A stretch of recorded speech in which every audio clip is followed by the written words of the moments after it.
on television from the capital to the coast, your station for 9 Alive News. This is WNCT-TV, Greenville. Hello everyone, I'm Alan Hoffman. Thanks for joining us on the First News tonight.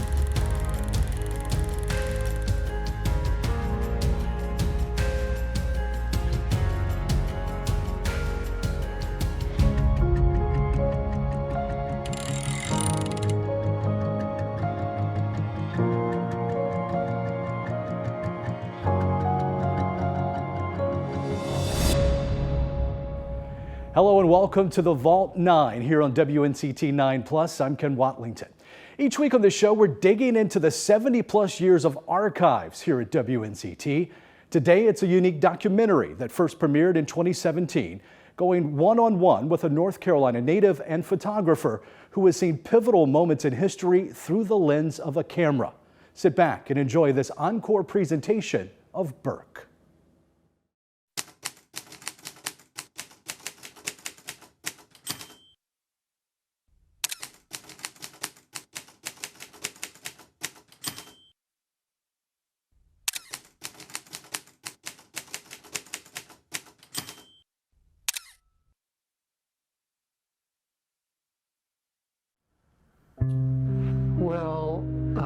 I've been more or less supporting myself in photography since I was 14. I was still in school and I was living in a little town of Dunn by then, and I had a bicycle with a basket, and when the fire trucks would roll out, and I would hear that they were going to going to put out a fire in a tobacco barn on the edge of town. I would ride my bicycle out to the edge of town and photograph the tobacco barn burning down. Come back, develop the film, send the print off on a bus to the Charlotte Observer, to the News and Observer, to the and the next morning the pictures would be published. I was earning money all along, $5 a picture is what they would pay me for publishing a photograph that I would send to them. But hey, it bought me a new camera, bought me a roll of cord and a speed graphic and all the things that we held in high esteem in those days. And little by little, I just made a living, and every now and then I do some kind of portrait for somebody. So, just little menial jobs in photography. And so you just keep chipping away. It's a day-to-day thing. But then, but when I was graduating, when it was my senior year in high school, I knew I did not want to go to college. And I just wanted to be out. I wanted to see the world and be a gypsy and get on airplanes and go places and do things, and so that's what I did. And for the next many decades, lived all over the country. And I'm now 78, just on the cusp of being 79. I like middle-sized towns. I don't want to live in a Charlotte or a New York or Atlanta. I like the look of Wilson. It was pretty. People were friendly, it was affordable, made a lot of sense. I didn't know a soul here, not one person did I know. But it's also very practical. It's on high ground. It's close to the Triangle, so I think of the Triangle as downtown, if not Greenville. So I came here and looked around, met a few people, liked it. People were friendly, so here I am. So I've seen just about every phase of photography you can imagine, from, in terms of the history of the medium. The only thing I didn't do is wet plates and daguerreotypes, but I've used the most backward possible equipment and film and all the rest, and now using the very best of digital equipment that money can buy. So I've seen all of that happen. My first and only paid full-time job was on the News and Observer. I've always been a freelancer since then, even though I was under contract to different people different times. I was always poor. I had to make a living, so I was both lucky, but I was also very determined. I had to produce, and I still do. you know, I made that kind of a concentrated body of work years before the Greenville Museum came here to visit my studio and see the work on the walls. And then when they did, and they saw that, and they made note of my history in the 60s and Martin Luther King and the funeral and all that, and all the things I'd been through in the 60s, and seeing the current work with the black folks, they invited me to consider doing an exhibition in Greenville, for which I would do a lot of new portraits of contemporary African Americans from all walks of life that had stories to tell about how they'd gotten where they are. I would go visit their homes or hang out with them for a few hours or half a day or something like that, and get to know them, and get them to tell me about their lives and what they'd done with themselves. And often as not, it would bring tears to my eyes. The stories that Stacy has to tell about her child being kidnapped, and the people in a state out of Kentucky, I think she was living in, and the people that worked for the state were telling her, just have more children and keep applying for jobs you can't get. You'll get more welfare. That's how you can support your family. Now that's no way to live. That's no way to tell somebody how to live. To stay on the dole, just keep having babies, and try not to have a good job. How is that going to make a person have a better life? So I'd hear stories like this over and over again, and so I would invite them to the studio to tell me their stories on camera, and I would photograph them as they were telling me about themselves, and that's how the pictures came about.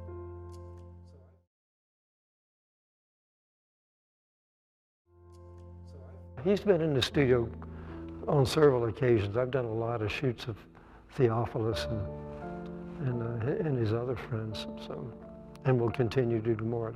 It's actually going to be a whole new body of work.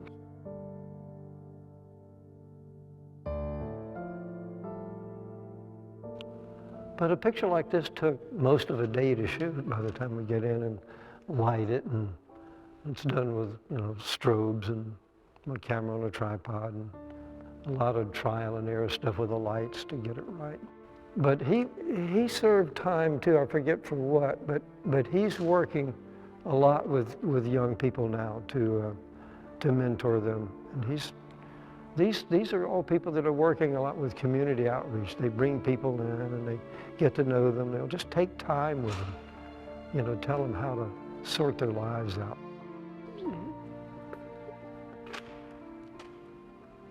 And his hair is one of the visual signatures.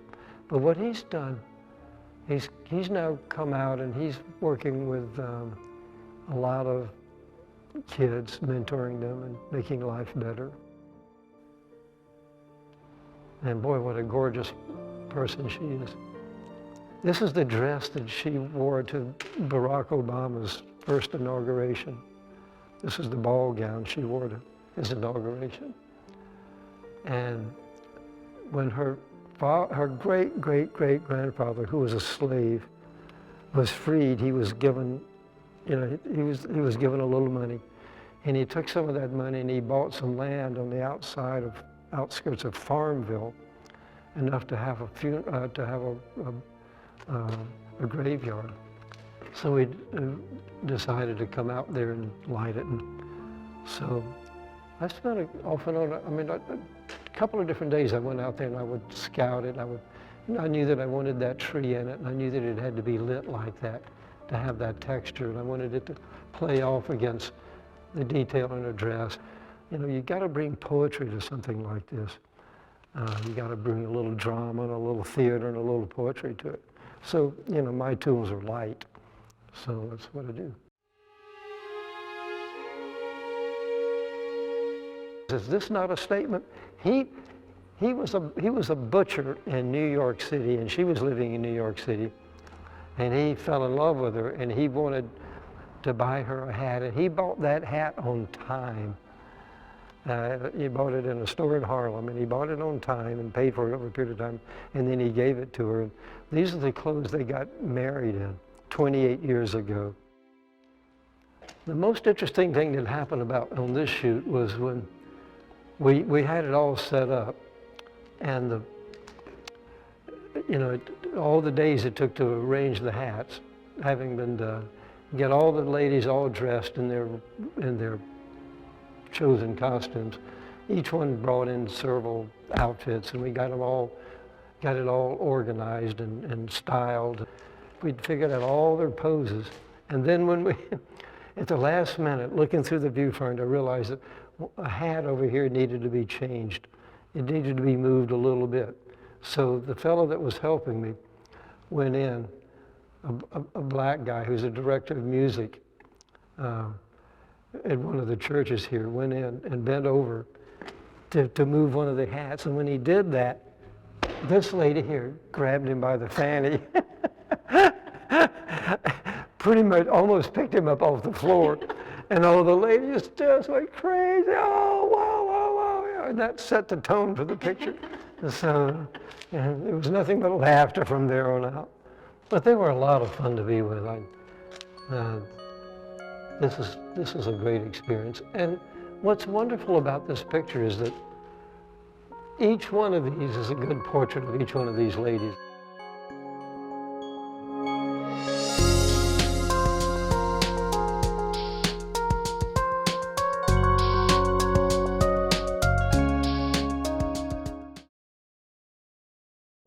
Here is a land of tall trees and crystal coasts, a land of small towns and big dreams, of special celebrations and great challenges.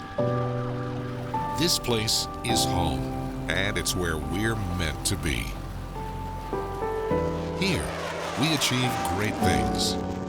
And here, people become the best versions of themselves. Because here, neighbors become friends, stories are shared, and endless memories are made. And no matter where life takes us, we'll always be on your side. Eastern North Carolina is our home too, and we wouldn't change it one bit.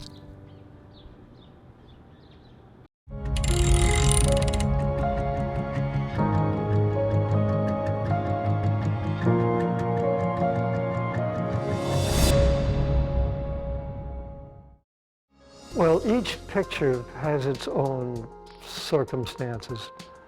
Pictures aren't alike, so each time a project comes into the studio, or I know that I'm going to do a different person, they're all demonstrably different, and so you prep yourself and the studio for that person. So yes, they are all different, but they all do require concentration, and that's what I've learned to do. So I've learned to devote a lot of time to that.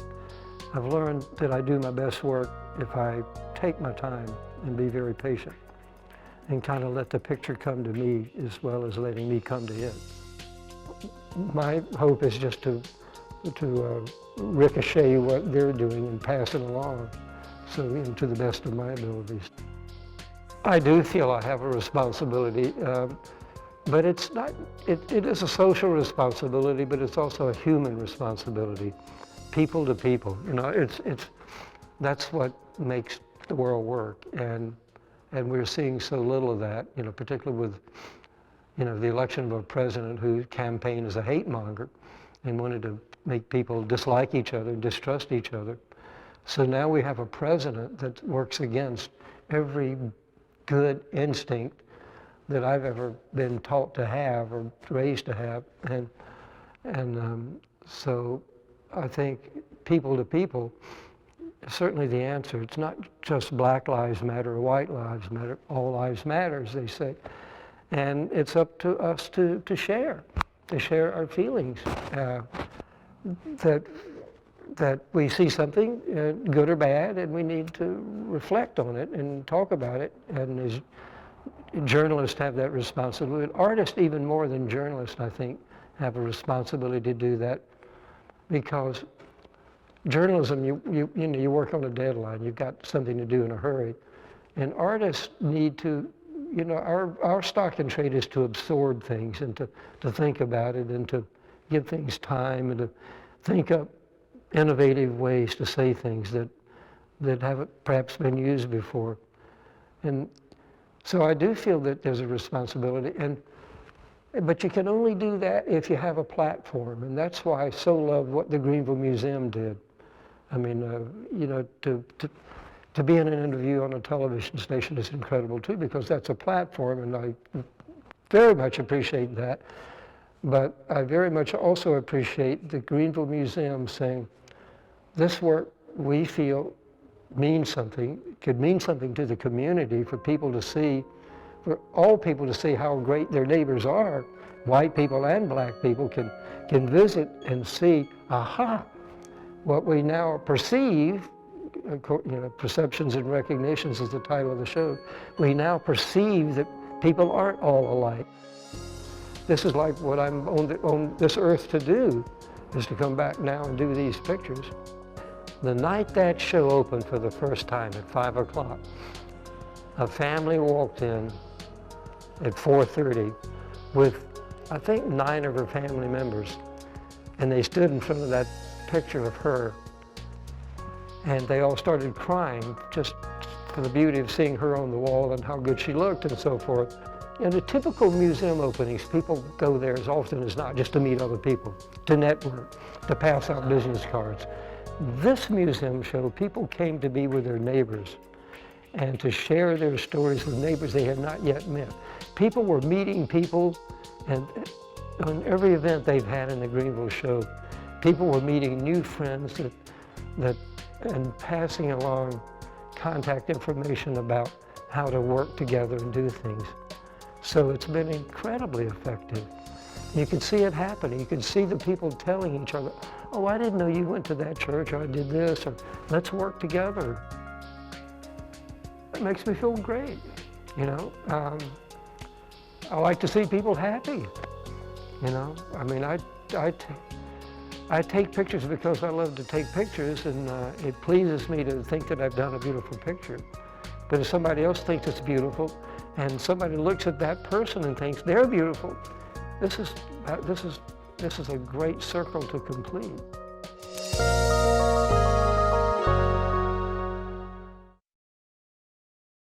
For decades, 9 on Your Side has been there for the greatest sports moments in Eastern North Carolina, catching the unforgettable highlights you have to see to believe. We bring games from all across the state right to your living room, because it's about more than just the scores. Sports isn't part-time, it's full-time. It's about the excitement, the big upsets, the teamwork, and the championship. 9 on Your Side Sports. Trust our team to be there for yours. Do I feel that I've come full circle? Oh yeah, and that's a really smart question, because I knew I wanted to come back to North Carolina, not because it was less expensive to live here, not because, I still love New York. I'm probably more at home in New York City than I am in any other place in the world, truthfully. I know every street, I know the good restaurants, I know where to go. I'm streetwise in New York. I've lived homeless in Spain. I've slept under park benches. I've slept in boxcars in Spain. So I've lived around and I've done things. But I knew that I needed to come back to North Carolina to be amongst the people I grew up with. And I wanted to come specifically back to Eastern North Carolina, because I felt like there's a story to tell here that probably I could really tell better than almost anybody, because I've gone off, I've become a very practiced photographer. I've developed my craft. I'm very good at craft. I know how to compose a photograph. I've spent all these hours and years in art museums. I've worked with mentors. People have taught me things, and I've learned about the world a bit. So I needed to be here. I needed to tell these stories to other people. So for the Greenville Museum to offer me that show was like a dream come true. Maybe another museum will do the same thing someday. I mean, it's a wonderful thing to pass along. You know, I think it'd be wonderful if museums in many communities would do shows like this. I mean, it doesn't have to all be black people. It can be just people, or but do ordinary people, not just celebrities. But do tell the stories of people that are doing great work and accomplishing wonderful things. So sometimes it takes a little helping hand from someone outside to tell these great stories. Here at WNCT-9, we're on your side, which is why you can trust us to keep you updated. Every weekday evening, we're here with the latest news across the East.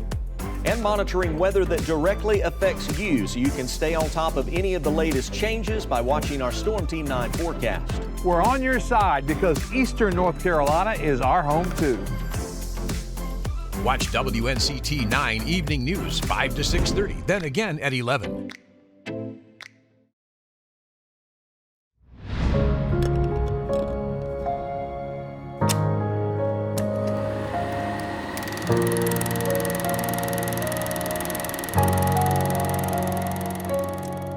First in television from the capital to the coast, your station for 9 Alive News. This is WNCT-TV, Greenville. Hello, everyone. I'm Alan Hoffman. Thanks for joining us on the First in News tonight.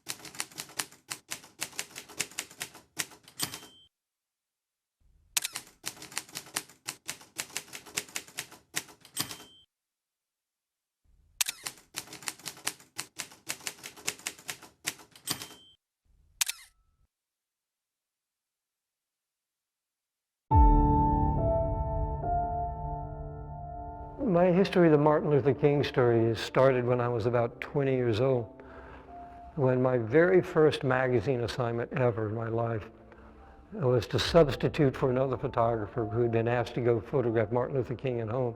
He was out of town and I was working as his assistant. So the Jet magazine said, okay, you can go shoot the picture, you know, stand in for him. And so my first magazine assignment was to photograph Martin Luther King sitting on his couch in his home as an unknown young preacher in Atlanta, Georgia, many, many, many years ago.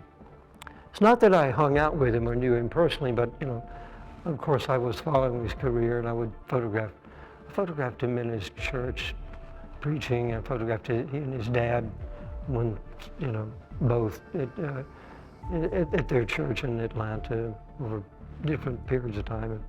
And then, you know, I would do all the civil rights demonstrations and things. By then I was working for Life magazine, and I would be doing things that had to do with all the riots and getting beaten up and all the rest of it.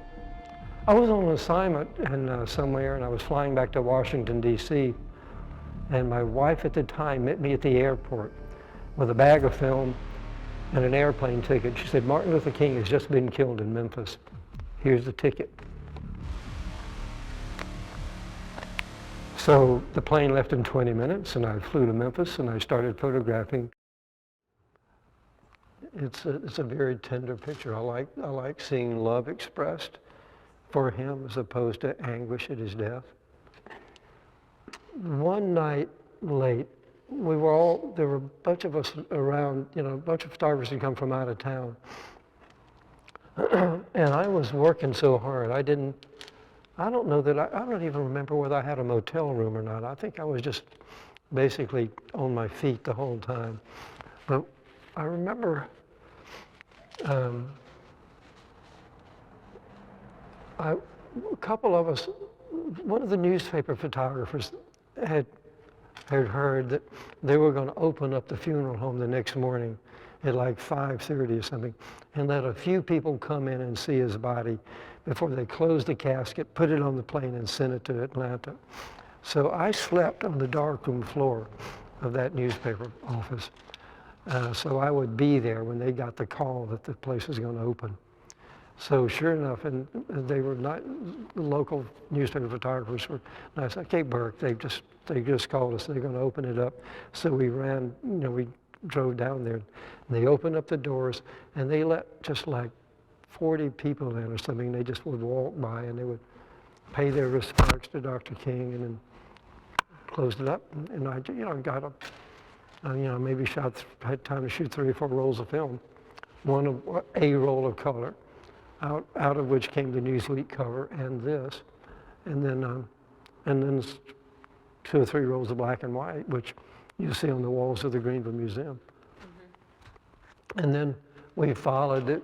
They put it in a hearse and drove it to the airport. We followed it and photographed it being put on the airplane. And then there's a picture in the Greenville Museum of some guys shaking their fist as the plane flies away. And it was a very emotional thing to do. We were all in shock.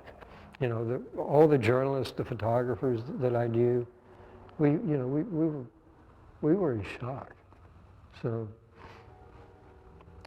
not much you can say beyond that. I mean, it was a hard time. No, I mean, I loved the man. I loved what he stood for. He changed our world, and a lot of people hated him. A lot of people loved him. He was one of the great leaders of our world, and to this day, his stature has grown even more.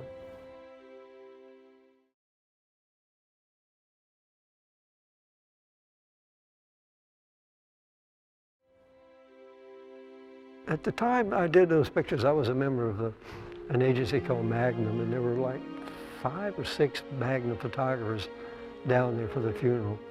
They didn't get to Memphis. I got there, I beat them all to Memphis, but then they came to Atlanta for the actual funeral. And there's a lot of very famous photographers there. And Cornell Kappa, who's the brother of the great Robert Kappa, war photographer, who was the founder of Magnum, one of the 4 founders of Magnum. All the Magnum photographers got together and said, who's going to be where? Cornell said, I want to be on the platform up there. I'll be able to get the whole thing. So he was very proud of himself for getting up there. And Philip Jones Griffiths, who was a great Welsh war photographer from Magnum, was there. I don't know, Mark Godfrey, another Magnum photographer, was there. Anyway, we all decided, they would pick spots so we'd have the whole place covered. And they said, what do you want to do? I said, I don't have any idea. I just want to roam free. That's what I like to do.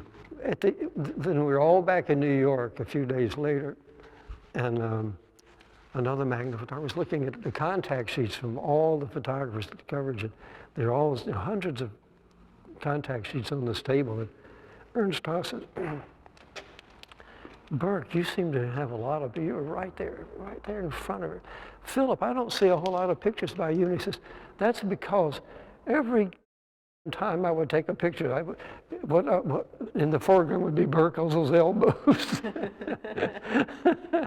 because I was small. That's a good time to be small, because you can wiggle and you can do this and you can get there, and you can be very competitive in a news situation if you're small. But if you're just, if you're a skinny little short guy, then you have to use your elbows. So anyway, but then Cornell Kappa, who was on the platform, said, I didn't get anything. All I got was the tops of people's heads, so that was the worst possible decision to make. So all those people you saw on that platform were very frustrated at the end of It was hard to work in the South as a white photographer for Life magazine and not be held in contempt by white people. I always traveled a lot. I would be back in North Carolina on Life magazine assignments, one of which was to go photograph a Klan rally in North Carolina, which is a heartbreak. Photographed the Klan rally. At the end of the Klan rally, a guy came up and clapped his hand on my shoulder from the back, and I turned around, and he pulled his hood off, and it was a guy I'd gone to high school with in Dunn, North Carolina. So that's one reason I moved out of North Carolina, right there. So, and then I came back only to have the Republicans take the State House and do the bathroom bill and turn the state backwards again and trying to run it back into the past, doing as best they can to ruin the state as far as I can tell. So if I had it to do over again right now, I would not move back to North Carolina because of the you know, the way the government has turned things around here. Hopefully Roy Cooper can make a difference, but it's, so, I don't know. It's very disappointing to me as a North Carolina native to see how it seems to be marching steadily backwards. So, and racism is still an issue here. Right here in Wilson, if you've got time for one more little story, right here in Wilson, North Carolina, since I've lived here, one day on a bicycle ride out in the country, I used to do a 35-mile ride 3 times a week on my bicycle outside of Wilson. And one fine day, I got attacked by a dog, and I got hurt really bad. You know, fell down, the dog didn't actually bite me, but messed me up. The fall did. I could hardly get back on the bike. I was bleeding. Bad things happened to me. Things torn. You know, I was a mess. But I managed to ride back to Wilson very slowly, only using one leg. Got to Highway 301, had to cross Highway 301. Knew that when the light changed, I would not have time to get myself back on the bike, get across the highway before the light changed. I was going to get killed trying to get across 301 highway. So I called a cab. While I was waiting for the cab, leaning up against a light pole at that intersection, you know, this far from the edge of the pavement, every time the light turned red and cars would come up, every single black person in every single car carrying them, they would roll down the window and says, "Can I help you? You're bloody. You look like you need help." And I said, "No, it's okay. Thank you for asking, but I've called a cab." Not one white person ever did that. Not one. Now you talk about racism, you know, tell me where the heart is.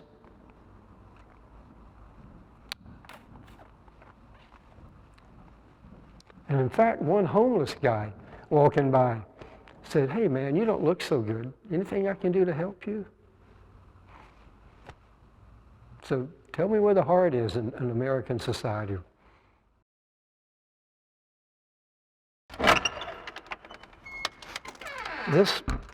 This room used to be a freight elevator. And then when I bought the building, the whole thing was just in ruins. You could actually walk into the building from the alley, from the other side of this. So we decided we'd put new brick here, and we built an inner room out of concrete block, which we then, every one of these blocks is filled with sand. So it's fireproof, waterproof, bomb-proof. If you hear of a tornado coming, this is where you go. Okay. Come see Burk and Janet. Get here in time, and go to the bathroom over there, and then come in here, lock yourself in here.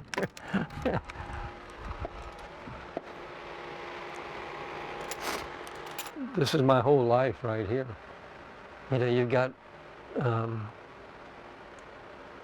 there's Martin Luther King, Prince, the names of different books I've done, Family Name Spot. And when they have red M's like this, these are prints that have been set aside from museum collections when I die. I used to race motorcycles, and for 35 years in a row I went to a bike week in Daytona and would ride my bike one day a week, and then the rest of the week I would photograph. And then and these drawers are all kinds of magazine stories and things like that from different magazines, different periods of my life. when I was doing a lot more magazine work. I don't do any of that now, but it's, you know, here to someday be in an archive. And negatives and contact sheets from the old film days. A lot of my work has been collected by the Library of Congress, but then the rest of it is here. All the recent work is here. The last few decades are here. Here is a land of tall trees and crystal coasts, a land of small towns and big dreams, of special celebrations and great challenges. This place is home, and it's where we're meant to be. Here, we achieve great things. And here, people become the best versions of themselves. Because here, neighbors become friends, stories are shared, and endless memories are made. And no matter where life takes us, we'll always be on your side. Eastern North Carolina is our home too, and we wouldn't change it one bit.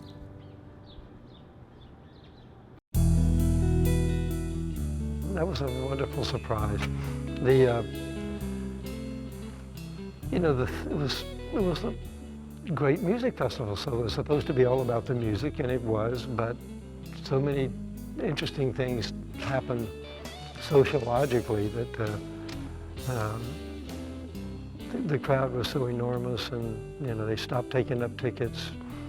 The New York freeway was closed down. It became this momentous event. So all of a sudden it was a people story instead of a music story. So all the people started taking their clothes off, and that was a wonderful thing. The way people were getting along became the story. So my two little boys, or my wife and two sons, were with me when we all went in together, thinking we would just spend one day there, and then we couldn't get out, so there we were. So to this day, when my sons, who are like this tall, and they're now 57 and 58, to this day when they meet somebody, they say, "Oh, and yeah, I was at Woodstock." So it was a good time. Oh, they're amused.